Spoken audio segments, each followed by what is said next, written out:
Hello बच्चों, today we are going to start a new topic in which we need to find out the value of the angle by the given value of t ratio. इसका मतलब ये हो गया कि अब तक हम लोग आपको जितनी भी वीडियोस में सिखाया था उस वीडियोस के अंदर हम आपको एक एंगल प्रोवाइड करते थे लाइक 30 डिग्री आपको कहते हैं साइन 30 की वैल्यू बताएं, 120 डिग्री आपको कहते थे साइन 120 बताएं।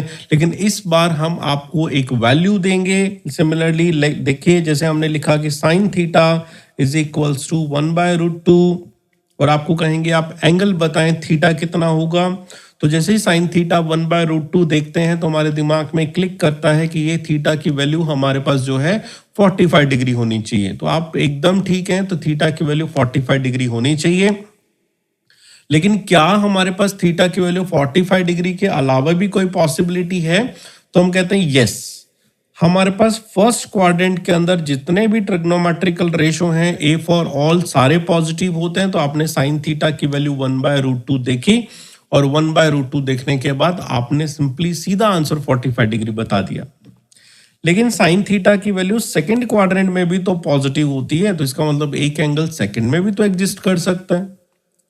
सिमिलरली मान लीजिए मैं आपको एक वैल्यू देता हूं that is equals to cos theta is equals to -1/2। तो आपने देखा कॉस थीटा की वैल्यू इस बार 1/2 तो नहीं है।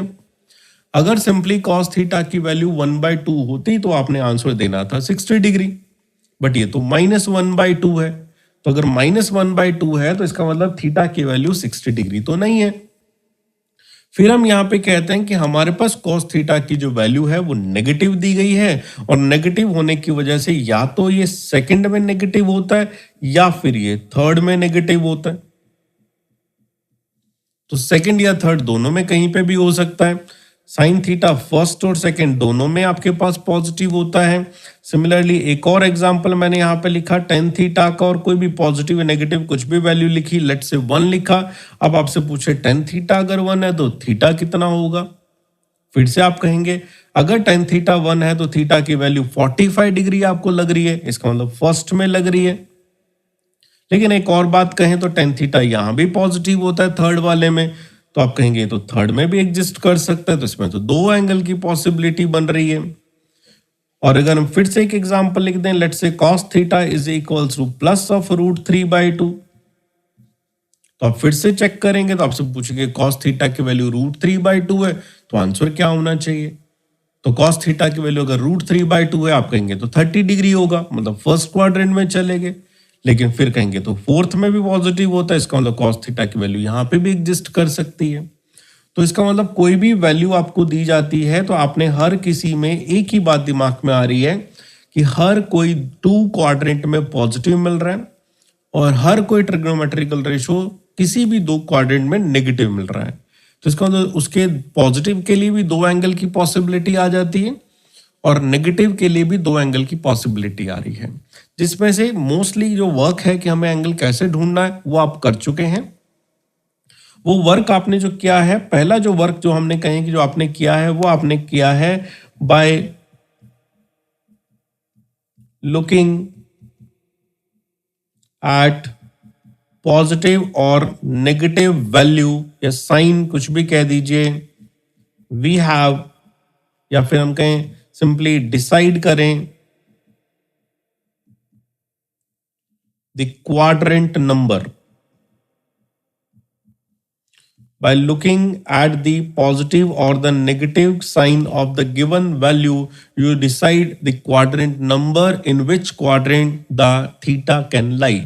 जैसे साइन थीटा फर्स्ट एग्जांपल को फिर से बात करें, पॉजिटिव वैल्यू की वजह से आपने कहा 1 और 2 दोनों में से एक में हो सकता है। कॉस थीटा की वैल्यू नेगेटिव की वजह से आपने कहा सेकंड और थर्ड किसी में भी हो सकता है। टेन थीटा की वैल्यू पॉजिटिव के लिए आपने 1 और 3 का ऑप्शन चूज किया और cos थीटा की वैल्यू पॉजिटिव की वजह से अगेन आपने 1 और 4 चूज किया। तो अब किसी भी तरीके से ऐसे पॉजिटिव नेगेटिव देख के डिसाइड कर सकते हैं कि आपको कौन से क्वाड्रेंट में आंसर देना है। अब क्वाड्रेंट का आंसर देने के बाद में कि प्लस माइनस देख के कहाँ होगा, अब हमें चाहिए कि हमारा आंसर क्या होगा। लेकिन देखिए हमने जो टेबल पढ़ी है वो टेबल तो 0 से, we are having a table which is having the value from 0 to 90 degree only. जो table of the trigonometrical ratio जो 10th क्लास के अंदर हम लोगों को फिंगर टिप पे याद कराई गई थी कि आप इस वैल्यूज को याद रखें कि जैसे मैथमेटिकल में यूज में आएगा तो फटाफट आप वैल्यू पुट करके आगे मूव कर जाना। तो हम कहते हैं टेबल में जो वैल्यू थी वो तो हमने 0 से लेकर 90 डिग्री तक की बात करी थी। अगर टेबल 0 से 90 डिग्री से बात करी तो अप्रोक्सीमेशन आइडिया तो 0 से 90 तक ही ले सकते हैं ना, उससे बाहर तो ले नहीं सकते। तो फिर हम क्या करेंगे, हम नेक्स्ट ये कहेंगे decide a rough angle from table by considering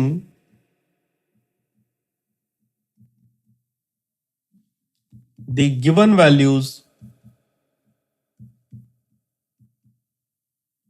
as positive value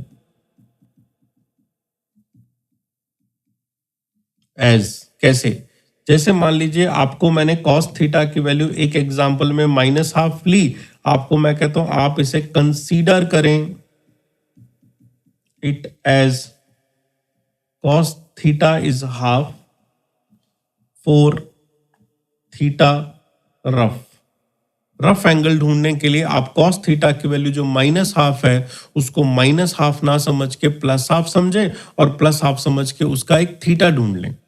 minus दिया है तो भी आप वहीं से थीटा ढूंढें, प्लस दिया है तो भी थीटा ढूंढें, चाहे वो कुछ भी आपको प्लस माइनस वैल्यू हो, इररेस्पेक्टिव ऑफ देयर साइन आपको एक रफ एंगल ढूंढ लेना है। अब रफ एंगल ढूंढने के बाद अब आपको लास्ट सोचना है कि what should be the final answer. तो कहते हैं फॉर फाइनल आंसर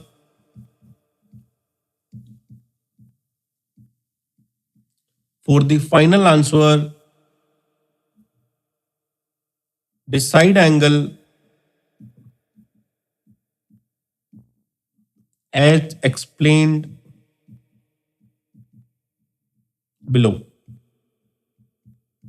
ठीक है, बिलो ये है कि अगर मान लो आपको फर्स्ट क्वाड्रेंट में जाना है, आपको लग रहा है कि हमारा आंसर फर्स्ट क्वाड्रेंट में आएगा, जो आपका थीटा होगा वो आपका वही रफ एंगल होगा जो आपने टेबल से उठा लिया है। तो इसका मतलब इस क्वाड्रेंट में आपको जाने के लिए आपका थीटा जो होगा वो थीटा रफ ही रहेगा। मतलब आपने टेबल से तो उठाया था एंगल, वो फर्स्ट क्वाड्रेंट में ही था, तो फिर हमें एडजस्ट क्या करना है, दैट इज योर आंसर।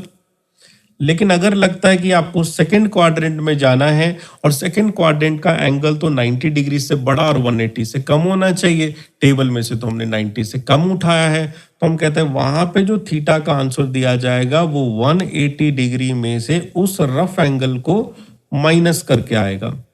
तो यहाँ पे हम कहेंगे इसमें अगर हमने एडजस्ट करना है तो 180 में से उस रफ एंगल को माइनस कर देंगे और हम सेकंड क्वाड्रेंट में पहुंच जाएंगे।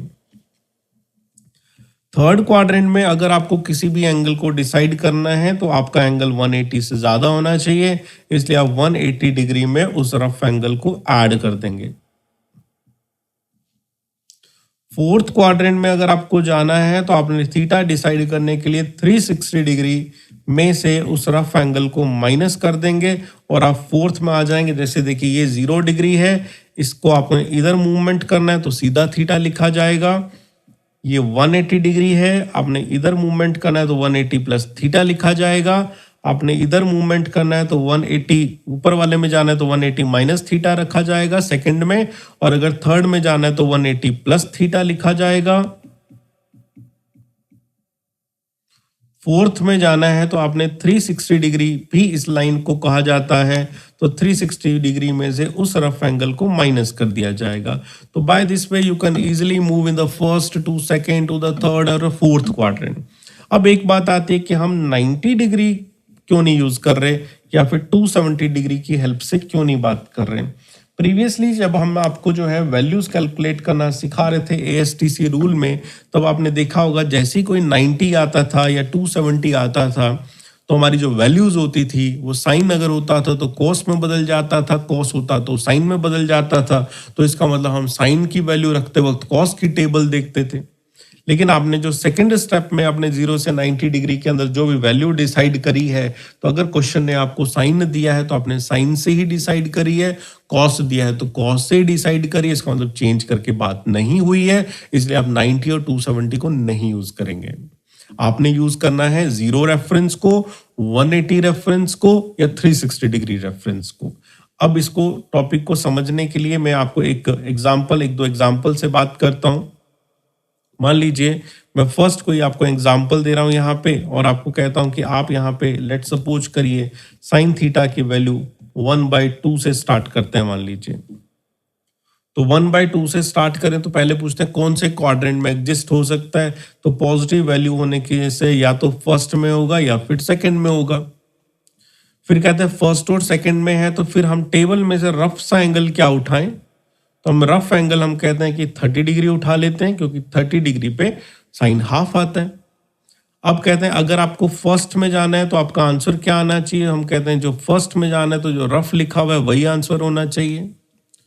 और अगर सेकंड में जाना है तो आपका आंसर क्या होना चाहिए। तो हम कहते हैं 180 डिग्री में से उसको माइनस कर देना चाहिए और जो आंसर होना चाहिए वो सेकंड में आ जाएगा। तो कहाँ पे देखो टेबल में लिखा है हमने ऊपर, फर्स्ट में जाना है तो रफ एंगल ही आंसर है, सेकंड में जाना है तो 180 में से माइनस करना है। तो ये आपका फर्स्ट एग्जाम्पल हुआ जिसमें हमने फर्स्ट और सेकंड क्वाड्रेंट के अंदर आंसर को एग्जिस्ट करा दिया। अब अगला एग्जाम्पल दिया गया, मान लीजिए आपने लिखा कॉस थीटा की वैल्यू जो है वो -12 है। कॉस थीटा की नेगेटिव वैल्यू कहाँ होती है आप खुद से सोचिए। आप कहते हैं या तो सेकंड में होगी या फिर थर्ड में होगी। कॉस थीटा की नेगेटिव वैल्यू सेकंड या थर्ड कहीं पे भी एग्जिस्ट कर सकती है। फिर से टेबल में एक बार जाना और एक कोई छोटा सा एक रफ एंगल ढूंढ लेना है। तो हम कहते हैं कॉस थीटा की वैल्यू हाफ तो 60 डिग्री पे आती है। अब कहते हैं रफ एंगल क्या लिखें। तो हम कहते हैं रफ एंगल लिखना है अगर सेकंड में जाना है तो 180 में से 60 माइनस करके 120 लिख दीजिए। और अगर आपको लगता है थर्ड में जाना है तो आप क्या करें 180 में 60 को ऐड कर दें और 240 लिख दीजिए। सिमिलरली लास्ट एक और एग्जांपल देखते हैं जो कि आपको ये सब एक्सप्लेन करेगा। ये बहुत ही इजी मेथड है जिससे हम हर किसी वैल्यू को फाइंड आउट कर सकते हैं। मान लीजिए किसी ने आपको कहा कि tan थीटा की वैल्यू मैं आपको दे रहा हूं -1। अब कहते हैं tan थीटा की वैल्यू माइनस कहाँ पे होती है। तो tan थीटा सेकंड में भी माइनस होता है और फोर्थ में भी माइनस होता है क्योंकि 1 और 3 में तो पॉजिटिव होता है। tan थीटा की वैल्यू माइनस मत देखिए, 1 देखें एक बार तो रफ सा एंगल देखें। टेबल में 1 कहाँ से आता है तो आपने कहा कि रफ तो एंगल लिखा जाए तो 45 डिग्री हो जाएगा क्योंकि tan थीटा 1 तो 45 डिग्री पे आता है। तो हमारा एंगल 45 डिग्री है जो कि रफ है बट हमें सेकंड में जाना है। तो 180 में से इस 45 को माइनस करें तो आपका आंसर होगा 135 डिग्री। और दूसरा फोर्थ में जाना है तो हम कहते हैं 360 डिग्री में से 45 को माइनस करें और आप लिख दीजिए 315 डिग्री। ठीक है। अगर आपको नेगेटिव एंगल्स की वैल्यू याद है तो आप फोर्थ क्वाड्रेंट के अंदर अपना आंसर जो थीटा है वो -θ रफ भी दे सकते हैं क्योंकि अगर हम फोर्थ क्वाड्रेंट में जाना चाहते हैं तो डायरेक्टली हम रिवर्स ऑर्डर में जाके दे सकते हैं। तो फोर्थ क्वाड्रेंट में हमारा आंसर जो है -θ भी हो सकता है। तो इसका मतलब अगर थर्ड ऑप्शन इसका बनाया जाए तो -45 डिग्री भी आंसर हो सकता है। थैंक यू बच्चों। आई होप अब आपको जो है वीडियो में समझ आया होगा कि अगर हमारे पास वैल्यूज दी जाए तो हम एंगल किस तरह से फाइंड आउट करते हैं।